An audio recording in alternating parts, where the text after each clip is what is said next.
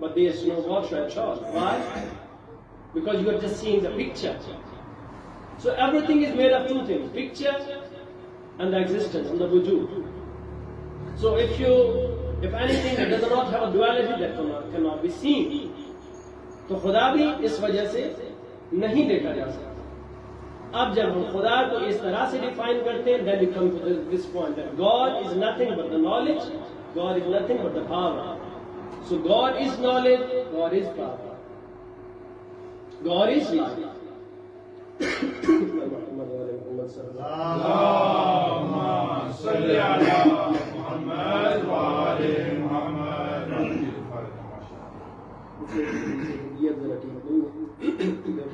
نعرہ تکبیر، اللہ اکبر، نعرہ تکبیر، اللہ اکبر، نعرہ رسالت، یا رسول اللہ، نعرہ رسالت، یا رسول اللہ، نعرہ حیدری، یا حیدری، یا حیدری، محمد والے محمد صلوات. اللہم صل علی محمد وآل محمد. So who is God?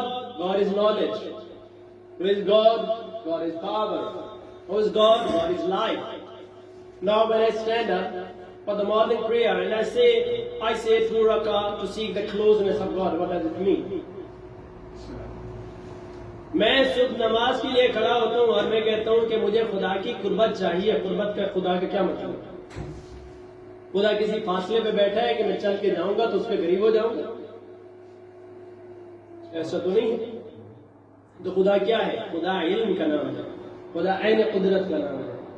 جب میں کہتا ہوں مجھے قربت من اللہ عمل کر رہا ہوں, یعنی مجھے اپنی نالج میں, مجھے اپنے علم میں اضافہ چاہیے. جب میں کہتا ہوں کہ مجھے خدا کے قریب ہونا ہے, یعنی جتنا میں خدا کے قریب ہوں گا اتنی ہی میری طاقت میں اضافہ ہوگا. اور وہ روایات میں آپ نہیں دیکھتے کہ جو شخص 40 دن تک بھی خداوند متعال کی اطاعت کرتا رہے اور گناہ نہ کرے, خدا اس کی زبان پہ علم و حکمت کے چشمے جاری کرے. کیوں؟ آپ خدا کے قریب ہو گئے. العلم نور یقذف اللہ فی قلب من یشاء, کہ علم تو ایک نور ہے, پڑھنے پڑھانے سے نہیں آتا. امام صادق علیہ السلام کی حدیث ہے,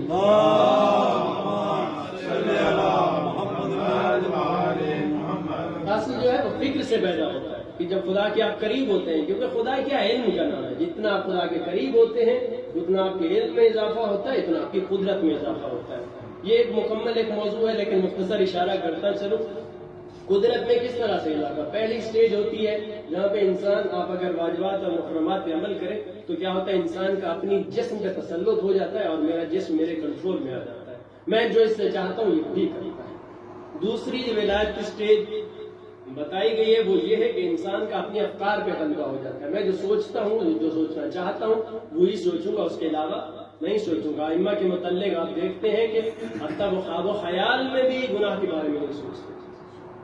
عمل دور کی بات, خواب و خیال میں بھی گناہ کے بارے میں نہیں سوچتے, کیونکہ فکر ان کے کنٹرول میں ہے.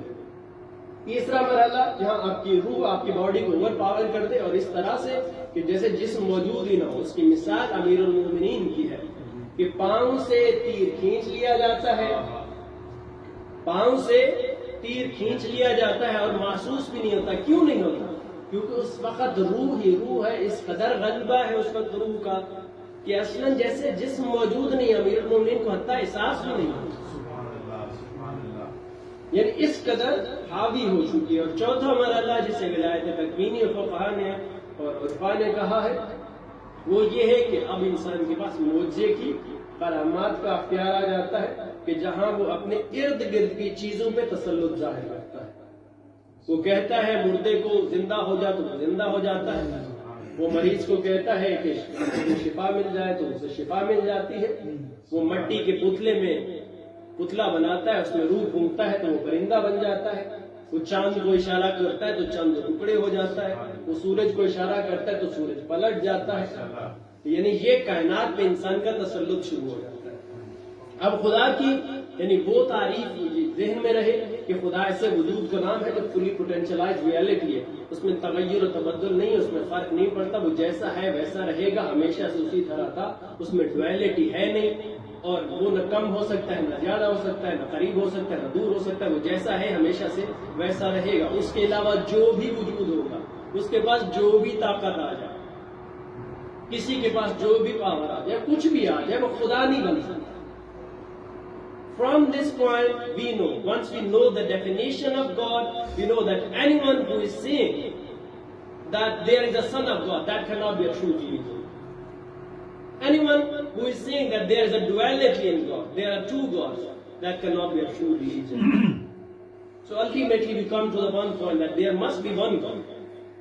So the definition of God is any religion that is saying that there is one God and He is not dependent on anything, and there can't be any duality, and He cannot have a son, He cannot have a body. When you have this definition of the God in your mind, you will come to the true religion. آپ Christianity کو بھی چھوڑ دو گے، آپ یہودیت کو بھی چھوڑ دو گے، بہت سے مذاہب ہیں جو فقط تشریح اور تفہیم توحید کی وجہ سے کینسل آؤٹ ہو گئے۔ اور دوسرا مرحلہ وہ ہے جو عدل کی ڈیفینیشن کے بعد انسان صحیح دین تک پہنچتا ہے، وہ خیر اس کے لیے ایک الگ مجلس چاہیے۔ تو جب خدا کی یہ تعریف اب ذہن میں، اب انسان خدا کے علاوہ کسی چیز سے بھی دو مراحل ہے۔ میں کسی چیز کو قرار دیتا ہوں کہ یہ خدا کے برابر ہے، یہ شرک ہے۔ میں کہتا ہوں یہ خدا کے علاوہ خود اختیار رکھتی ہے، یہ بھی شرک ہے۔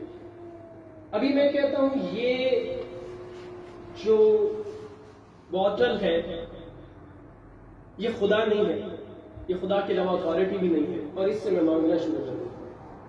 ایسے شخص کو کہیں گے، کم عقل کہیں گے، اس کو مشرک نہیں ہے۔ اور قرآن یہ بڑی ڈیفینیشن کرتا ہے، جیسے امام خمینی نے اس چیز کو بھی بات کی ہے کہ اگر آپ ایک لکڑی اور ایک کرسی اپنے سامنے رکھ لیتے ہیں، میں آ رہا ہوں اس بات پہ کہ قبول کے حوالے سے اور انہدام جنت البقی کے حوالے سے، کہ اگر ایک لکڑی اپنے سامنے رکھ دیتے ہیں اور اس سے مانگنا شروع کر دیتے ہیں جانتے ہوئے کہ یہ خدا نہیں ہے، اور یہ بھی عقیدہ نہیں رکھتے یہ خدا نہیں ہے، یہ بھی عقیدہ نہیں رکھتے کہ خدا کے علاوہ اس کے پاس اختیار ہے، تو یہ کم عقلی ہے، یہ شرک نہیں ہے۔ قرآن کئی مقامات میں کہتا ہے کہ کیا تم کم عقل ہو، کیا تم فکر نہیں کرتے؟ افلا تعقلون۔ بہت سے ایسے لوگ ہیں جو لکڑیوں سے، اور بعض اوقات وہ افراد جو کہا کرتے تھے ہم ویسے ہی ان سے مانگتے ہیں، ہم خدا کو نہ مانتے ہیں، تو خدا کہتا ہے کہ کیا لکڑیوں سے مانگتے، میں مردہ چیزوں سے مانگتا ہوں جو سن نہیں سکتی، ان سے مانگتے ہو؟ تو یہ کیا ہے؟ یہ کم عقلی ہے، تو میں نہیں کہتے ہیں، اس کو آپ مشرک نہیں کہیں گے۔ اب انسان یہ تعریف آگے لے کے چلی، اسی چیز کو جو معیار بنایا گیا اور جس بنیاد پہ پہلی چیز جو فتویٰ جاری کیا گیا کہ قبور کی زیارت جائز نہیں ہے کیونکہ انسان وہاں ان کو وسیلہ کرتا ہے، اور حدیث جو ہے کہا گیا لا تشد الرحلہ الا لثلاثۃ مساجد، ایک حدیث ہے رسول اکرم کی کہ سفر جائز نہیں ہے مگر 3 مساجد کی طرف، مسجد حرام کی طرف، مسجد نبوی کی طرف اور بیت المقدس کی طرف۔ اب اس کا ابن تیمیہ نے جو نکالا نتیجہ یہ نکالا کہ کوئی بھی سفر جو ان 3 مساجد کے علاوہ کسی چیز کی زیارت کے لیے وہ جائز نہیں ہے۔ حالانکہ ابھی آپ بتائیں مکہ میں مسجد قباء کے سامنے لکھا ہے کہ اس مسجد میں آ کے نماز پڑھنے کا ثواب ایک عمرہ کے برابر، تو کیا وہ جائز نہیں؟ اس کے علاوہ تفریحی سفر کرتے ہیں، کیا وہ جائز نہیں ہے؟ یعنی ہدف اس حدیث کا یہ تھا کہ جو سب سے زیادہ ثواب ہے، جو بہترین مساجد ہیں، وہ یہ 3 مساجد ہیں، انسان ان کی طرف سفر کرے۔ اور دوسری بات جو قرآنی آیت انہوں نے نکالی کہ قرآن کریم کہتا ہے وَلَا تُصَلِّ عَلَىٰ أَحَدٍ مِّنْهُمْ مَاتَ أَبَدًا، اب یہ بڑی واضح ہے کہ جو بھی مر جائے وَلَا تَقُمْ عَلَىٰ قَبْرِهِ، ان کے لیے دعا نہ کرو اور ان کی قبر پر کھڑے بھی نہیں کرو۔ اب انسان پریشان ہو جاتا ہے کہ میں قبر پہ کھڑا نہیں ہو سکتا، قرآن کا واضح حکم ہے اور امر ہے وَلَا تُصَلِّ عَلَىٰ أَحَدٍ مِّنْهُمْ مَاتَ أَبَدًا، کہ جو بھی قبر پہ کھڑا مر جائے اس کی قبر پہ دعا نہیں کرنی، ولا تقم علی قبرہ، اور اس کی قبر پر کھڑا بھی نہیں ہو۔ لیکن ہم کہیں گے اس آیت کو ذرا آگے پڑھیں، وہی بات کہ لا تقربوا الصلاۃ تک مت پڑھیے، وانتم سکارا بھی پڑھیے، ویل للمصلین فقط نہ پڑھیے کہ نمازیوں کے لیے پھٹکار ہے، آگے بھی تو پڑھیے الذین هم عن صلاتهم ساہون۔ قرآن کریم کہتا ہے انہم کفروا باللہ ورسولہ وماتوا وهم فاسقون۔ یہ وہ استدلال ہے، یہ وہ آیت ہے جس سے وہابیت نے استدلال کیا کہ قبور کی طرف نہیں جانا چاہیے اور دعا بھی نہیں مانگنی چاہیے اور کھڑے بھی نہیں ہونا چاہیے۔ اور دلیل کیا ہے؟ اصل میں قرآن کہہ رہا ہے کیوں؟ کیونکہ یہ رسول پر ایمان نہیں لائے، اللہ پر ایمان نہیں لائے، رسول پر ایمان نہیں لائے، اور فسق و فجور کی حالت میں اس دنیا سے چلے گئے۔ بس جو بھی ایسی حالت میں چلے گئے وہ عبرت کا نشان بنے، ان کے لیے دعا نہیں کرنی اب۔ لیکن کیا یہ ائمہ اہل بیت، یہ سیدہ فاطمہ الزہرا سلام اللہ علیہا،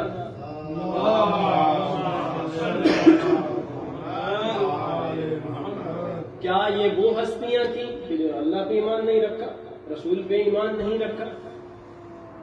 کیا یہ ان کے متعلق ہے؟ اور بطور خاص جب قرآن ہی کی آیت لائی ہے اس کے مقابلے میں کہ کیوں قبور پر زری بنانا جائز ہے، بطور خاص وہ جو اولیاء اللہ ہے، سورہ کہف میں جائیے، سورہ کہف جو کہتی ہے فقالوا ابنوا علیہم بنیان۔ کچھ لوگ جب گئے دیکھا بعد میں فوت ہو گئے اور وہیں پہ گویا ان کی قبر بن گئی ہے، تو کچھ لوگ کہنے لگے یہاں پہ ایک عمارت بنا دو، ربہم اعلم بہم، اور اللہ بہتر جانتا ہے کہ یہ کس حالت میں ہے۔ لیکن وہاں پہ قال الذین غلبوا علی امرہم لتخذن علیہم مسجدا، لیکن وہ لوگ جو جن کو غلبہ تھا، وہ لوگ جو مسلمان تھے، ابن تیمیہ کا ہی شاگرد ہے ابن کثیر، وہ کہتا ہے یہ وہ جو لوگ مسلمان تھے انہوں نے کہا نہیں یہاں پہ مسجد بنا دو، مسجد کی طرح سے ایک شکل بنا دو کہ لوگ آئیں یہاں بیٹھ بھی سکیں، عبادت بھی کر سکیں اور ان کی زیارت بھی کر سکیں۔ قرآن کریم کی واضح آیت بتا رہی ہے کہ جو اولیاء اللہ ہے، جو انبیاء ہے، جو اوصیاء ہے، ان کی قبر پہ کچھ نہ کچھ ہونا چاہیے، کم از کم مسجد ہی بنا دو کہ لوگ وہاں پہ بیٹھ سکیں اور آ کے وہاں سے درس حاصل کریں۔ اور بڑی عجیب جو روایت ہے متفق علیہ ہے کہ رسول اکرم جب حضرت عائشہ کے حجرہ میں ہوتے، آدھی شب کو باہر چلتے اور نکلتے جنت البقی کی طرف، تو حضرت عائشہ جاسوسی کے پیچھے نکل پڑتی کہ اس وقت بیوی کے پاس تو نہیں جا رہے، اور وہاں جا کے کہتی دیکھتے کہ وہ ان کو سلام کر رہے ہوتے اور کہتے ہم تم اس دنیا سے چلے گئے، ہم تمہارے پیچھے بہت جلد آ رہے ہیں، یعنی مخاطب کر کے کہہ رہے ہیں۔ ابھی آپ جائیے مکہ اور مدینہ میں حضرت حمزہ پر واضح وہاں سلام لکھا ہوا ہے کہ رسول اللہ کس طرح سلام کیا کرتے ہیں، تو تاکید ہے کس طرح سلام کرتے ہیں۔ رسول کے حرم کے پاس سے گزرتے اس پہ سلام کرتے ہیں۔ نماز میں السلام علیکم ایھا النبی ورحمۃ اللہ وبرکاتہ واضح طور پہ کہتے ہیں کہ آپ پر ہمارا سلام ہو، مخاطب کر کے کہہ رہے ہیں۔ اور کون سی دلیل چاہیے؟ وہ لوگ جو ان کی راہ پہ مارے گئے وہ زندہ ہے، یعنی شہید، وہ جو اطاعت رسول اس لیے زندہ ہے کہ ان کی راہ پہ چلے، وہ زندہ ہیں، اور جن کی وجہ سے مارے گئے وہ مردہ۔ اہل بیت کے دشمنوں پہ لعنت، مشروط محمد و آل محمد بلند تر صلوات،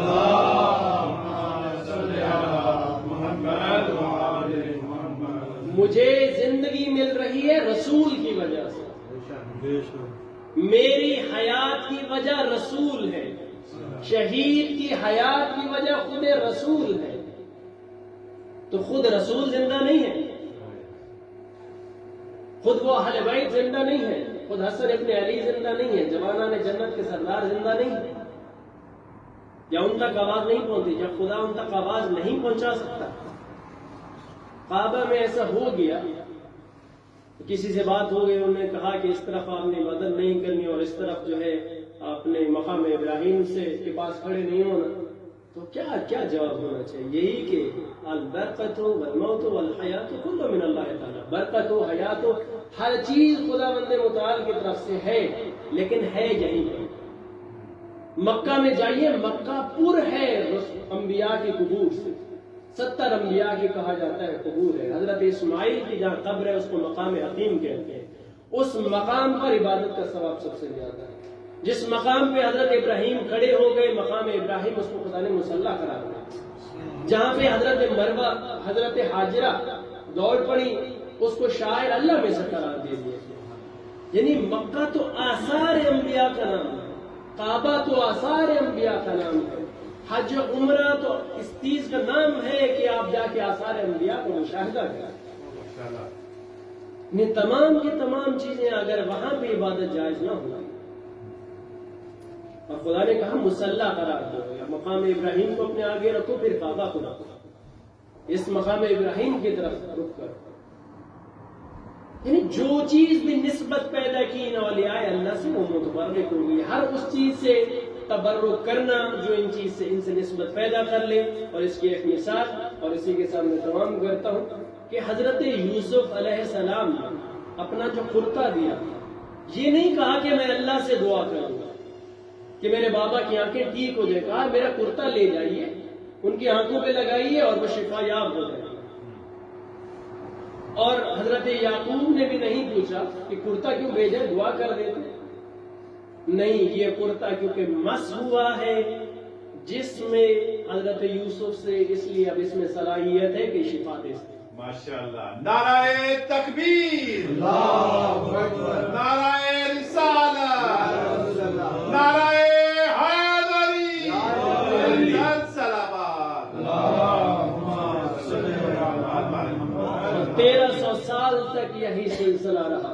تمام مسلمان آپ دیکھیں، ائمہ اہل سنت، ائمہ اہل بیت، ان کی قبور موجود ہیں، ان پہ زری موجود ہے، ان پہ بلڈنگز موجود ہے، سب کچھ موجود ہے. 100 سال پہلے ایک متشدد فکر پیدا ہوئی جس کا اصل ہدف حکومت تھا، اصل ہدف ریاست تھا. اور اس ریاست نے ایسا کام کیا کہ آج یہ حالت ہو گئی ہے کہ ہم مدینہ میں جاتے ہیں، سامنے روضہ رسول ہے، اور حالت یہ ہے کہ ہم اس خاک مدینہ سے کہہ رہے ہوتے ہیں، اے خاک مدینہ تیرے ذروں میں ابھی تک ہم بنت پیمبر کی لحد ڈھونڈ رہے ہیں. وہ خاک مدینہ کہ جہاں ہر شخص جا کے اطمینان محسوس کرتا ہے، ہر شخص جا کے رحمت العالمین کا مشاہدہ کرتا ہے. اسی مقام پہ اگر کسی کے لیے سہولت اور اگر کسی کے لیے آسائش نہیں ہے تو وہ قبر زہرا کے لیے، اگر کسی کے لیے آسانی نہیں ہے تو وہ اس کے لیے ہے جسے سبت رسول کہا گیا. اگر کسی کے لیے وہ رحمت کا مشاہدہ نہیں ہونے دیا جاتا تو وہ ہے اہل بیت رسول کے لیے. اور آپ جاتے ہیں، کیسی حالت ہے، آپ داخل ہوتے ہیں جنت البقی میں، یہ حال ہے کہ سامنے ایک قبر نظر آتی ہے، سید الزہرا کی ایک چھوٹا سا پتھر نظر آتا ہے. اب جو مسلمان یہ سوال کرتے ہیں کہ کیسے ممکن تھا کہ یہ لوگ اہل بیت پہ ظلم کرتے، اور کیسے ممکن تھا جب ہم انہیں بتاتے ہیں کہ سید الزہرا نے وصیت کی تھی، یا علی میرے جنازے پہ وہ لوگ نہ آئے جنہوں نے مجھے حق سے محروم کیا، یا علی میرا رات کے وقت جنازہ اٹھانا. جب انہیں بتاتے ہیں کہ مولا علی نے، امیر المومنین نے 4 نشانات بنائے تاکہ کسی کو پتہ نہ چلے کہ کسی زہرا کی قبر کہاں ہے، کہ کہیں کوئی آ کے مسمار نہ کر دے، کہیں آ کے کوئی قبر کو دوبارہ تباہ نہ کر دے، تو کوئی یقین نہیں کرتا. اور کیا حالت ہے اہل بیت کی کہ جس طرح زہرا اسی طرح دنیا سے گئی ہیں، اسی طرح امیر المومنین دنیا سے گئے ہیں. کہا حسن حسین مجھے رات کے وقت دفن کرنا، مجھے اس حالت میں اٹھانا کہ کوئی دیکھنے والا نہ ہو، ایسے مقام پر دفن کرنا کہ کسی کو معلوم نہ ہو.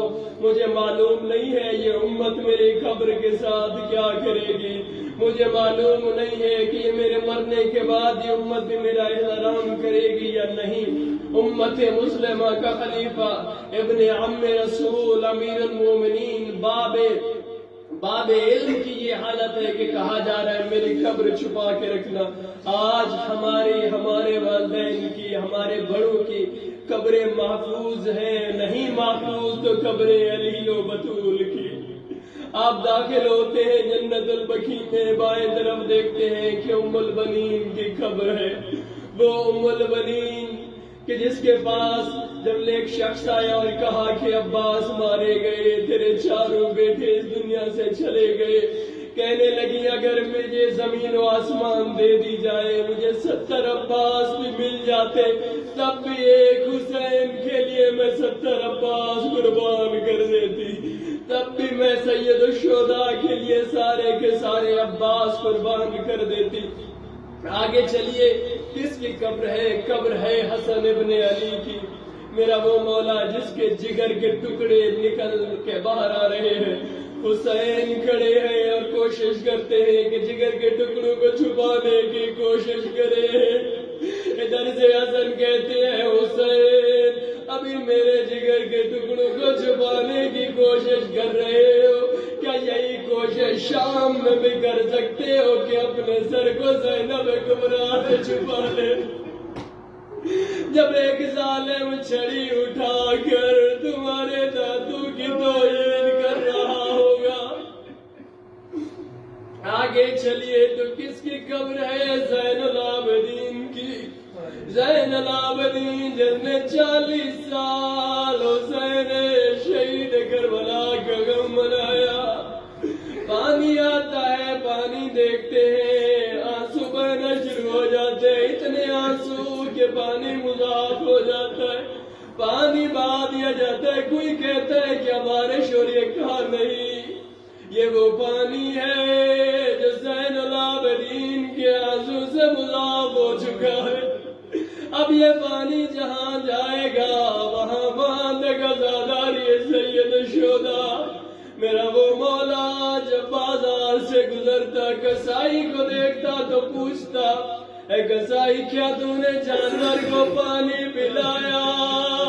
کہا یا ابن رسول اللہ میں مسلمان ہوں۔ ادھر زین العابدین کا رخ کربلا کی طرف ہو جاتا، کہتا بابا ایک مسلمان جانور کو بھی پانی پلا کے ذبح کرتے ہیں، آئے بابا آپ کو پیاسا ذبح کیا گیا۔ ادھر قبرستان سے گزرتے ہیں اور کہتے ہیں کہ اے شخص ہے وہ جو مردہ کو دفن کر رہا ہے، اگر میں دنیا سے چلا جاؤں مجھے غسل بھی دو گے، مجھے کفن بھی دو گے، مجھے دفن بھی کرو گے؟ کہا ہے ہاں یا رسول اللہ میں مسلمان ہوں، یقیناً یہ سب کچھ کروں گا۔ ادھر زین العابدین کا رخ کربلا کی طرف ہو جاتا ہے، کہتے ہیں بابا دیکھ ہر مسلمان کو غسل مل رہا، کفن مل رہا،